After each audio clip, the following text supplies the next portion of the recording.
Welcome to the ITSP Magazine Podcast Network, a modern, innovative multimedia platform broadcasting ideas and connecting minds. You are about to listen to the Cognition Podcast, a show that looks at humanity's role in the rapidly changing world of science and technology, with your hosts, Hutch and Len.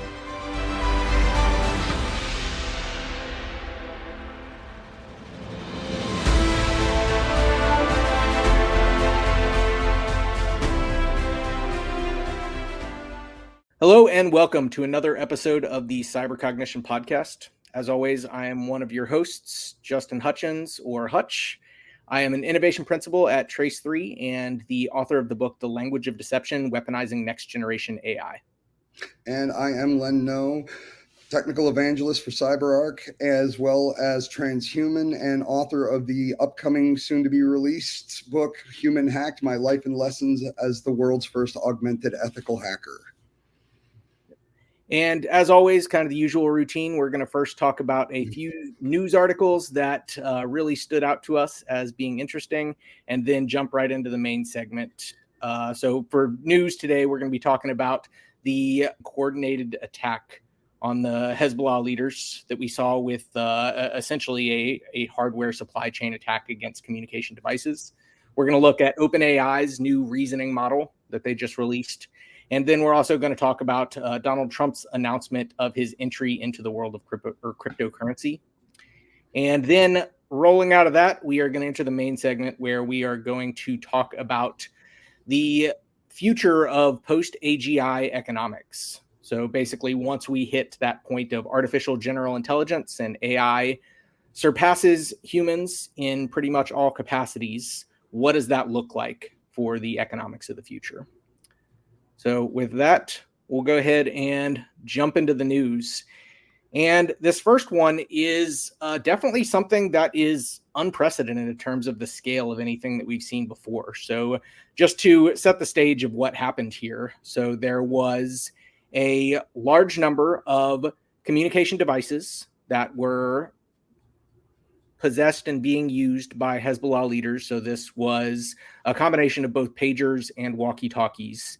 And in a coordinated attack, apparently there was some type of logic that was embedded in these devices that allowed for the remote coordinated detonation of essentially thousands of devices. This resulted in multiple different owners of these devices being killed. I think the last that I saw was well over 30 people that died in this attack, thousands others that were injured.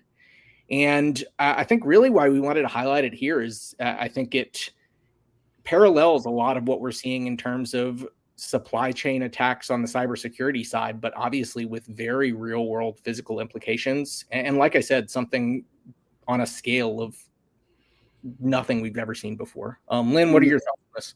Well, I mean, the first thing that I thought, this is, to my knowledge now, this is one of the few times we can really see where something in a digital capacity can be used as a cyber weapon. The first thing that it reminded me of was the Stuxnet attacks back in the day, where a digital code caused, physical damage in centrifuges. But this is something completely unprecedented in additional capacity of. This opens the door to this kind of attack everywhere else now, I did some real interesting research into this, and this has got to have been something that was planned for a long time. The one thing in common is all of these devices from all of the news sources that I read basically entered into the country 5 months ago. So this has had, whatever this has been something that's been planned long, and, the infiltration of not just the supply chains, but just communications. I mean, this is, cyber on a level we've never seen before. For me, one of the things that this serves as is a wake-up call. Obviously, in this case, there was no real intention after the payload was detonated to try to conceal the fact that these devices were tampered with. Obviously, if you have a device blow up, especially if you have thousands of devices of the same type blow up at the same time, you know that they were tampered with at some point in the supply chain. But it does make you wonder at this level of scale and at this level of infiltration into the devices that were actively being used by an entire group. Yeah, are there other ones that have less obvious payloads that are, so it just makes you wonder, are entire communication devices, entire chains of devices or groups of devices completely compromised completely without our awareness? In the same way that, to your point, these people were operating for months, if not years, with these devices without any awareness of the fact that they were compromised. This is the kind of thing that, makes me really concerned for our safety here, in the United States, as well as all the rest of the non-warring nations. Excuse me. If these things can be used in wartime, we've talked about the concept of dwell time before, a lot on this program, as well as, within the cybersecurity industry in general. This is a physical dwell time. And with something like this could be, to what we were just saying, you could have something sitting on the shelf for the next 6 months. We don't know, and that, that kind of technology, as well as the ability to implement it, takes the idea of hacking or compromise to a much more physical level. And it's scary when we start seeing some of this type of cyber stuff happening out in the public eye, because, if this type of thing is capable, what else is beyond just other, communication devices? I mean, this is just wow. Agreed. All right. So the next one is OpenAI, since they obviously need to consistently stay in the latest news. They did release a new model, which is their first, as they call it, reasoning model. And this one actually has a lot of history behind it. So this was the one that presumably everybody believes was what Ilya saw. And I don't know if you may or may not remember, but back in when there was the attempted ouster of Sam Altman, when they very briefly terminated him from his role as CEO of OpenAI, it was at largely the person that led those calls was Ilya Sutskever, who is their chief researcher and scientist there at OpenAI. And there was kind of this meme that went around of what did Ilya see? What concerned him so much in terms of safety and risk in regard to the advancement of AI technology that he felt like he needed to take the actions that he did to try to have Sam Altman removed. And of course, we all know how that ultimately played out. Sam Altman was then reinstated after both Microsoft as well as many members at OpenAI got back in his corner. But it took some time to ever see the results of kind of what. So there were a lot of leaks about this model called Q-Star, which was a reasoning model. More recently, Sam Altman and OpenAI has teased the model name of Strawberry, which was also more or less the same concept of a reasoning system. And now upon release, we're seeing this first preview model of O1. And I will say that the benchmarks that this thing is achieving are staggering and scary. I mean, you look at now PhD level math, and GPT-4o, which was already a very impressive model, was only achieving about 13% success on PhD level applied mathematics. And this system 4o is, or sorry, O1 is now achieving 83%, so a 70% increase in graduate PhD level applied mathematics. Not only that, but it's also seen significant increases in its capability to do coding and performance. So if you watch the previews that OpenAI released related to this, one of the previews that they had was a discussion with the team at Devon. And if you recall, a few episodes back, we did a segment on Devon where we talked about this new AI digital coding engineer that really did kind of present itself as the future replacement of coders and developers. And even that team was saying that their solution, now that they've begun to integrate it with this O1 model, is orders of magnitude more impressive than it was with the previous models. So for everybody that is kind of saying that the advancement in AI capabilities are slowing down, I think that this is a wake-up call for still how fast some of these advancements are moving. This thing scares the living shit out of me. Yeah, it's we're moving fast. You know, that was the one point that I wanted to really stick on, is just the advancement over time. And if we just extrapolate on this, you know, it gained 80%, you know, this last time. What happens when it goes to where, you know, it's improving by, you know, 200, 300 times every generation? You know, you remember that old expression of we don't know what we don't know? Unknown unknowns. Yeah, I'm pretty sure that, you know, we keep doing this a couple of more revolutions and we may not know, but it will. Yeah. And it seems like we're going to do those iterations. There's still tons of money being thrown at this thing. So absolutely. One thing that I did notice, so I played with the preview on it. It doesn't have the ability to upload documents. Yeah, I played with it a little bit too. You know, now one thing that they do say is in their marketing on this is this one is meant to slow down and think a little bit before responding. So if you are going to go play with this thing, it's not going to give you that the minute you type your question and hit enter, it's not going to start spitting out an answer automatically. It's going to take a second, you know, and you know, I hate to use the word thinking, but, you know, I'm just waiting for that pulsing red light that, you know, I know what you're trying to do, Hutch, and I can't allow it. But, yeah, this thing is impressive. I never thought we would see stuff like this in our lifetime, man. Yep, and I feel like we're saying that consistently, episode after episode. So it just feels like month over month we are just seeing astounding breakthroughs in regard to what these systems are capable of. You know, I'm waiting until we get to that point where they're starting to, you know, get their own languages and we have to try and figure out the new Rosetta Stone to understand what the machines are talking about. But I want to kick this one off. So this one to me was one of the most unusual yet should have been expected kind of things. So Donald Trump, and we are not going to get into politics on this. So, but for all of you that want to know which side Justin and I are on, keep guessing.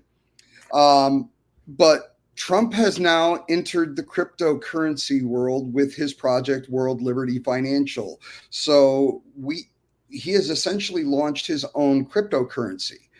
And, you know, Justin and I took a few minutes, you know, before we started today, and you know, we came at this from two completely different directions. So I'm going to let Hutch handle this from one side.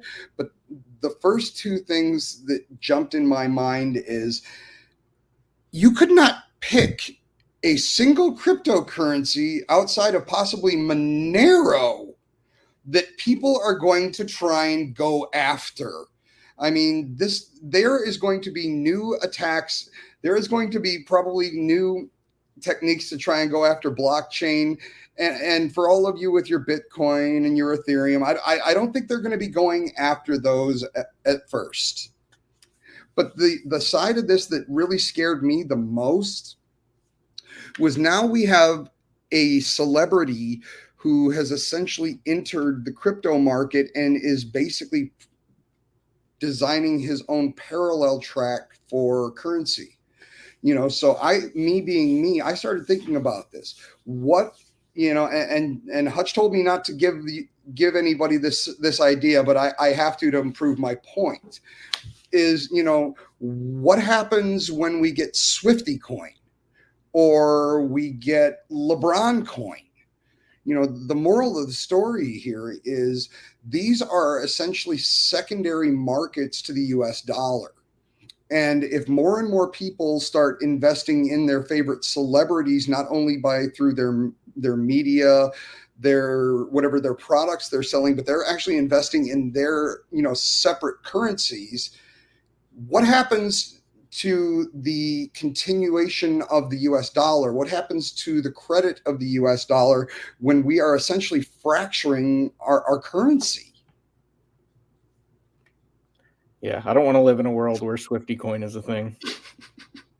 Well, I think I may have just, caused someone to get the inspiration to make it. And if you do, remember me and Hutch. We'll put our Bitcoin wallet addresses down in the bottom for any donations or proceeds or royalties. So a couple things that I was looking at on this was, for starters, of course, I see any kind of nation state leader or former nation state leader announcing involvement with cryptocurrency. And I immediately thought of many of the other digital currencies that we're seeing coming out of nation states. I mean, China has one. You've also got one out of Nigeria. There's many other countries, but pretty much all of these other instances of nation-backed cryptocurrencies are just digital currencies that are centralized and kind of governed by that nation state. That's not the case here. So this is, at least by the way that it's being announced, advertised, it is supposedly going to be a decentralized currency, which I guess if there is any silver lining here, that's probably what it is it is decentralized, and that's how cryptocurrency should be. That was always the intent from the beginning. That being said, even if it is on record decentralized, I think it's really hard for anybody to embrace a cryptocurrency from anybody that is that involved in politics or government.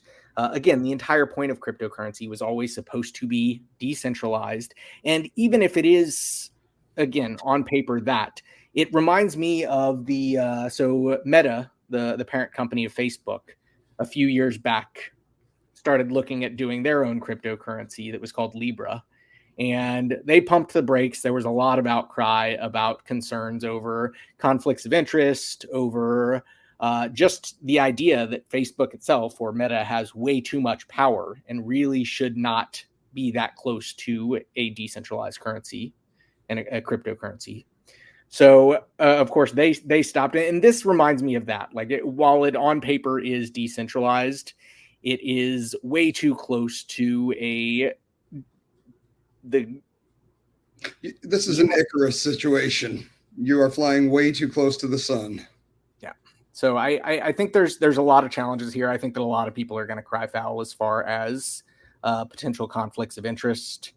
And I don't know. I just don't like the idea of nation state entanglement with cryptocurrency. I do think that it's interesting, though, when you look at the Trump administration, which is, and just speaking in terms of facts here, the Trump administration is more isolationist than most other administrations that we've seen. There's a much greater emphasis on U.S. first trade policies and trade tariffs and restrictions related to that. And one of the interesting thing is, one of the easiest ways to circumvent trade restrictions and tariffs is cryptocurrency. So it is interesting to see the Trump administration, which is very heavy-handed on the tariffs, also advancing their efforts in cryptocurrency as well. The one thing that I'll throw out on that one is apparently this is the brainchild of Barron Trump, not, because honestly, if you look at a lot of Trump's former statements about cryptocurrency in general, he was always said it was stupid and it was not real investment. So this may not be so much Trump Donald as much as it might be his son Barron, and that's a whole different generation. So this may be just playing off the name, but at the same time, it's still, to me, it's just scary because this sets precedent for, the next billionaire, who wants to try and, start their own currency. I'd rather keep the money in the system if we can. I'd like to keep it paper for as long as we can. even less with paper. Yeah, you can actually, do some side work. One thing to remember, everybody, once we go to the complete digital currencies, the idea of doing some side work for, $20 for your buddy to change his brakes, it don't work no more. You're going to have to report that stuff. There's no way to pay somebody unless it's going to be in trade. We're going to be the most advanced, work nation in the world, and all side work and most of the commerce will be done through barter.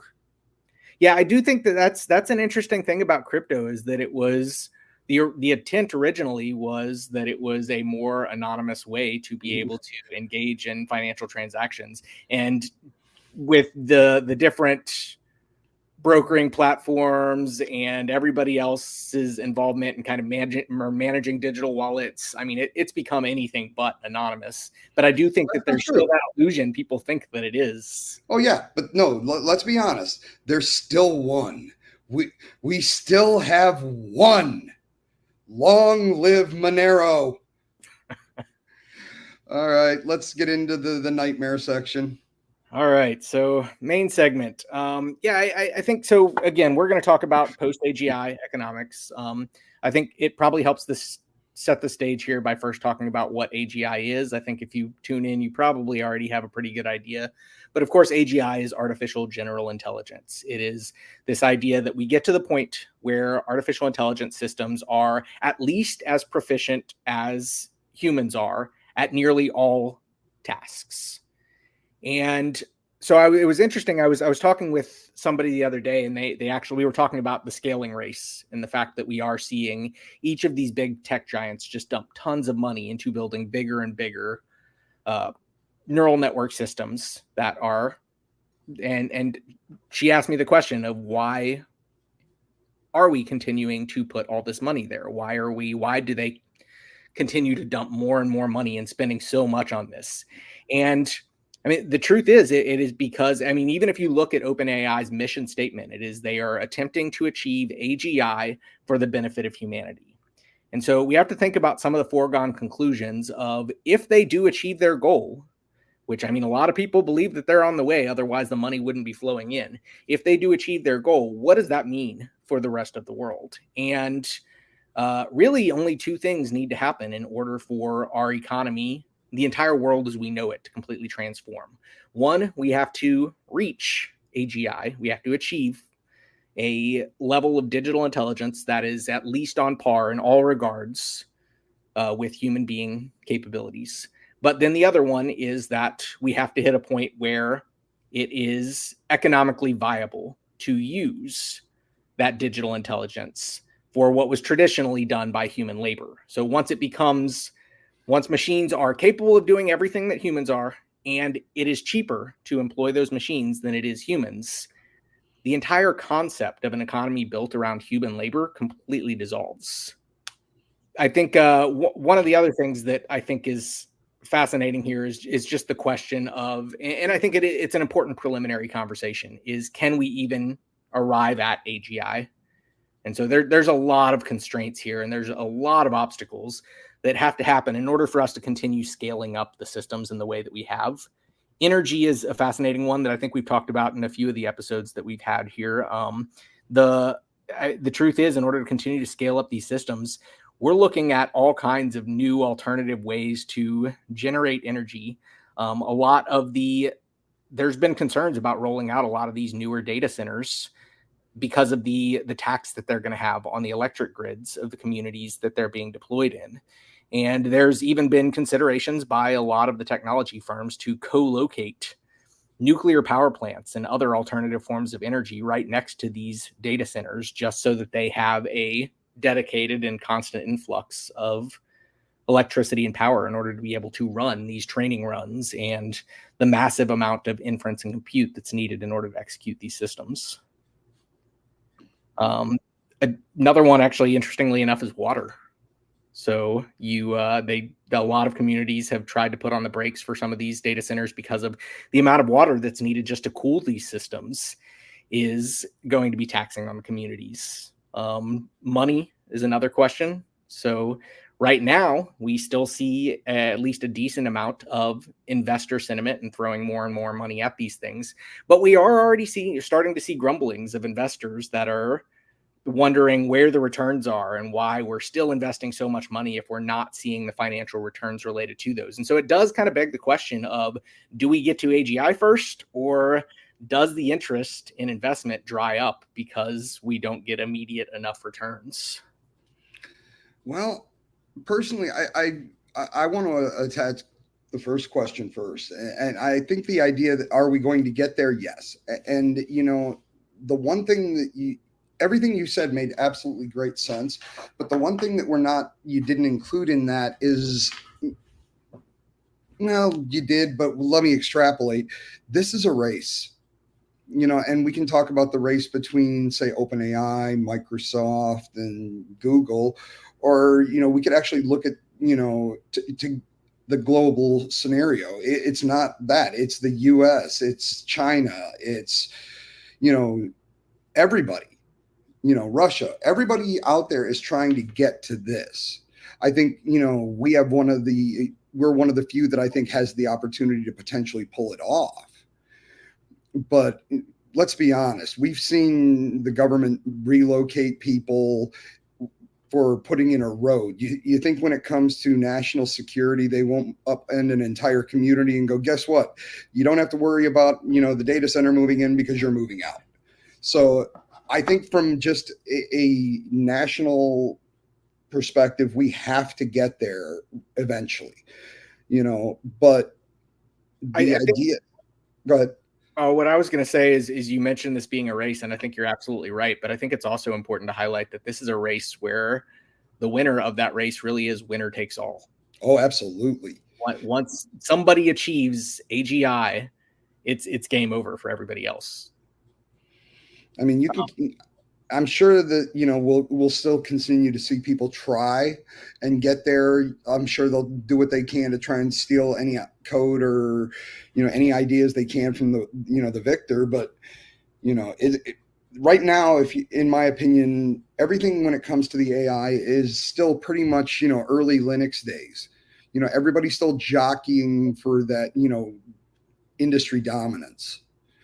And I mean, currently I would have to say that my money's on OpenAI, but that's not going to stop everybody from trying to get to this landmark, because this is going to be the next major point. This is going to be essentially the same moment in time where the world first learned about LLMs and AI. This is going to just getting there is going to upend society. Well, and I think it's also going to be a launching point, because once we achieve systems that are at least as capable as human beings, we no longer have to have human beings even working on the problem of improving them. We can just have them work on improving themselves. And that's the whole typical problem that we've talked about and really has been foreshadowed in science fiction for decades now, is that point in which machines get to a level of sophistication that they are able to improve on their own architecture, on their own design, able to make breakthroughs in the same way that humans would. Once that happens, you have a system that's feeding itself. Whoever wins, whoever gets there, can then step back and just work on scaling out and distributing that system. And I mean, all bets are off. At that point, it really does become a question of how long does it take for the technology to become economically viable enough to replace you and me and everybody else that has a job. Yep. But here's where I think this is a good enough jumping off point to get into, what does it look like? I don't think we're actually ever going to be without jobs. I just think we're going to move into a digital existence. And as crazy as this sounds, you've seen Ready Player One, I'm sure. Yep. But I really do think that the future of humanity is going to be a virtual existence inside of a digital world. It's going to be the only place left where actually having some type of individuality or autonomy is going to have any real value. I mean, I see us, working in some type of a metaverse, and what's the difference? Would you want to talk to a human or would you want to talk to a bot? You Well, know, you can tell the difference, right? well, but see, that's the thing. At that point, it becomes a commodity. You know, because there's nothing left unless you have some type of manual skill. Yeah. So the only place left to earn any type of money would be in the digital side of existence. Yeah, I think so. I think there's a couple of things here. I think that one of it is, fascinatingly enough, kind of just and of course this is your world, but the world of transhumanism, the idea that and I think the person that immediately comes to mind for me that's spoken of this level of integration because of AI advancement is Elon Musk, who that's really, and I know you pointed out many times he's certainly not the only player in the brain computer interface space, but that really has been how he's described his vision of, at least the long-term vision of Neuralink, is that basically if we as humanity want to keep up with the rapidly advancing capabilities of artificial intelligence and remain relevant, then integration is almost becomes a matter of necessity. Yeah, and to that, I question it. Being a transhuman, granted, I don't have a BCI, but I've even given thought to, what that would even look like, because I mean, everybody's seen enough science fiction to think that, oh, well, you're going to have your heads up display in your eyeball, you're just going to see it. Okay, well, in order for that to happen, you've got a couple of different options. You could either replace, your eyeball. You could try and tap into the optic nerve, but we're nowhere near all of that. No. So, to me, you also have to look at the idea of, in order to get to something like that, the amount of money that it would require to be able to do the brain surgery, go through the healing process. And to your point, if we don't have jobs, how do you have currency? How do you have something to give in order to get these skills? So I think that's the challenge, is if we do, let's say whatever company, let's say OpenAI does get to that point where they achieve AGI. And at that point, they have a solution that, and let's also assume the second premise, that we do get to a point where economically viable for them to use that to address many of the roles that humans currently fill in the operational workplace.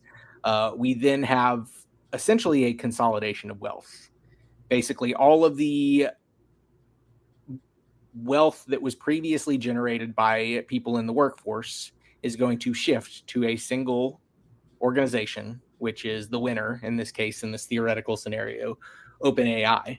And so that does beg the question of, I know that OpenAI's mission statement is create AGI for the benefit of all mankind, but we've also seen them shift significantly in terms of the way that they structure their organization, in the terms of the way that they view risk and safety. And so I have to wonder, are they really altruistic enough that if they end up in a situation where all of the world's wealth is increasingly being consolidated within their hands, I mean, what does that even look like? Do we have like a private company that then provides some kind of universal basic income? Does the government step in and regulate the wealth generation of that system that's now generating all of that? To say that it would radically transform everything about the way that the economy works, I mean, regardless of what level of socialism you mix into it, at the end of the day, we're still a capitalist society, and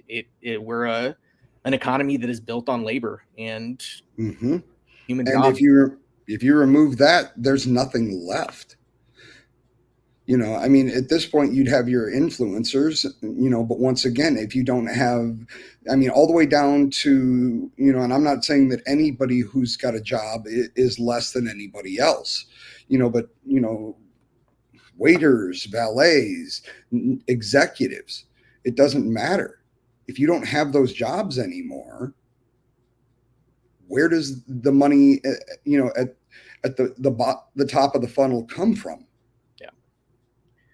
So yeah, it is an interesting discussion. I think that we've had a couple politicians that were a little bit ahead of their time. Again, not endorsing politics, but at least speaking to the idea. We've had like Andrew Yang, who is who basically ran on basically the premise of technology is going to continue to displace jobs over time, and was already thinking in the UBI space. Again, UBI is kind of universal basic income. It's this idea that in a post-labor economy, we essentially provide people allowances for being human, for just being able to live and experience their life, because enough value is being generated outside of the requirement of them even needing to work. I think the challenge, what is going to be the challenge for most people, is how to draw that line of when we make that cutover and what that looks like. And I think for a lot of people that have been successful in their lives, it's probably going to be difficult to enter a world where now the efforts that they put towards things are no more relevant than the people that don't put that effort forth. So it's, I think for a lot of people, this kind of transformation is going to be so unsettling. It's going to be extremely polarizing. It's going to be, I think that we are going to go through and this is, I still think that, I don't think we'll ever get there. I think we probably will get to AGI. I think the bigger question is what that timeline looks like, and does it happen in our lifetimes?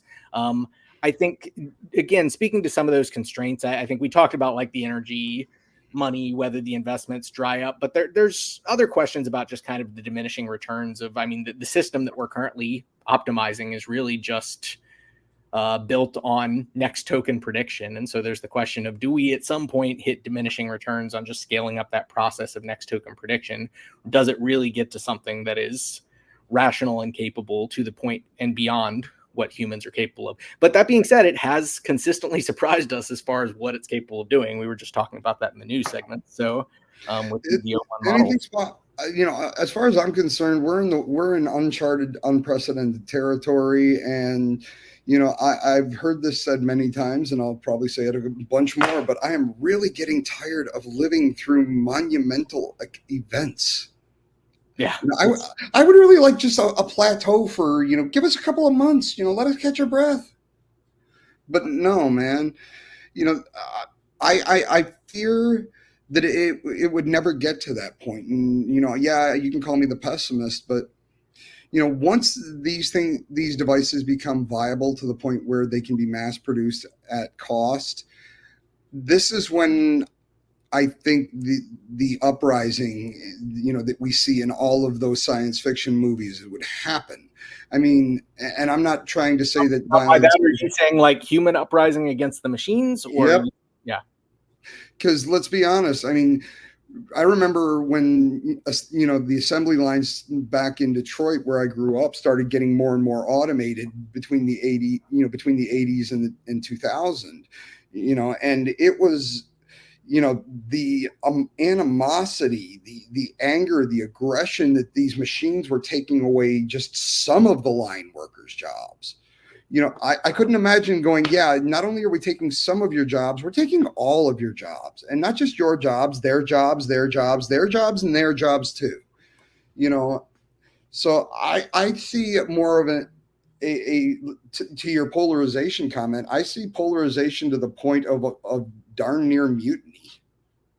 I think you're right. I mean, we were already seeing the early signs of that. Remember, it wasn't more than a couple months ago that we talked about that Waymo that was set on fire that you so eloquently referred to as a barbecue. Yes. So, I mean, people, and generationally, that's another thing. I think that as those of us in the, I'm going to say prime of our life right now. You keep telling yourself that, buddy. Yeah. Says the guy with the artificial knee. I know. But, the younger generations, they're growing up with this, and that's something that I think is also different, because I can see definite generational differences in terms of what is technologically acceptable, the ideas around, personally identifiable information, privacy, censorship. It's different. It's just different. And I often wonder what it would be like for somebody like me or you, who, we've dedicated most of our lives to these types of technologies and understanding them. What would it have been like if, we didn't grow up before they got here, and we, eased into it, and we were basically just dropped in the deep end. Yeah, you accept the world you're born into. Yeah. Yeah. Yeah, I think it's fascinating because you, as a parent, it is. We know that every generation kind of looks at the generation after them and thinks those young whippersnappers and things. Yeah. But it's things are so drastically different between generations now, so much more than it ever was before. Just the way that you live, the way that you interact with the world around you. Just 10 years difference now, and the way that they grew up compared to the way that the generation before them grew up is. I just feel like that divide in terms of understanding really what our children are going through. It's hard to even. I mean, I have conversations with my son what's going on in school and just the technology, the phones in school, just the way that transforms the way that the entire social experience takes place is hard for me to even kind of really sympathize with because we just didn't experience it. And back to, our topic for, the main segment here, maybe that's what the currency is in the future. Maybe it's likes. Oh man, that is not what I want to hear. Well, I mean, if you take away everything else, I mean, what else is left? Oh yeah, I mean, I think there was a what was that show, Black Mirror episode that was exactly it. That was what we worked towards in the future was just those blips of dopamine hits that we get from somebody else acknowledging us that we exist. Well, just remember, since we are talking about, post-AGI economics, just remember to get your Swifty coins now because they will probably be worth more later. Jump on the Swifty bandwagon. Yep. I forgot. As I mentioned previously, yeah, I fear. I think there's a lot of stupid things that have come out of technology. We talked about the NFTs before jumping into this conversation, and how dumb that whole trend was. And if we enter a whole new era of celeb coins, that on top of well, I mean that makes sense. It does, because the U.S. dollar, there's no more dollars. So all you can do is basically invest in your alternate currencies of whatever your famous celebrity is, and they will become the next, I'd like Swifty security. You know what's interesting is, so you mentioned investing, and I do think that is a topic that is worth acknowledging as we speak about kind of our main topic here, is I do think that wherever we hit that transition point, and I'm not saying it's in the next couple of years, I'm not saying it's in the next decade, maybe it is, maybe it isn't. But whenever we hit that transition point, I do think that it is going to solidify generational wealth for those that have been able to establish it, those that have been able to invest in the companies that are going to benefit from these. Whereas people that were still at that point of transition, the people that were still living paycheck to paycheck, at least until the point in which we can figure out that really hard transition period of what a post-AGI economic system looks like, those are the people that's going to suffer the worst or the most. And I think that's unfortunate. We're just going to see this one more thing, and there's already been so many factors that kind of continue to exacerbate that rich and poor gap and continue to make it harder and harder for the people that have already struggled. But I think that this is going to be another one of those things where those people that were able to invest prior to AGI will benefit from it, whereas those that weren't will not. Yeah, but we're back to that same question again of if the dollar isn't worth the money that it's printed on, what is the investments worth? They're paying out in the same thing unless you can get them in some type of cryptocurrency that's going to be able to survive, that kind of a crash. All roads lead back to Swifty coin. All roads lead back to Swifty coin. I think on that note, we'll wrap it up, right? All right. Well, this has been an excellent conversation. Always fascinating. And so until next time, right? You got it. Over and out. Peace. We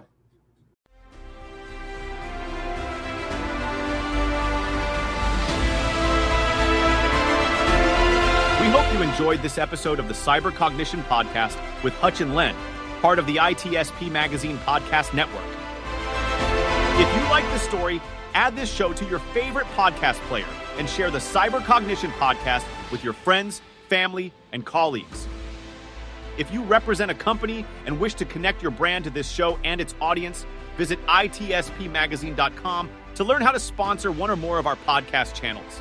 We hope you will come back for more stories and follow us on our journey.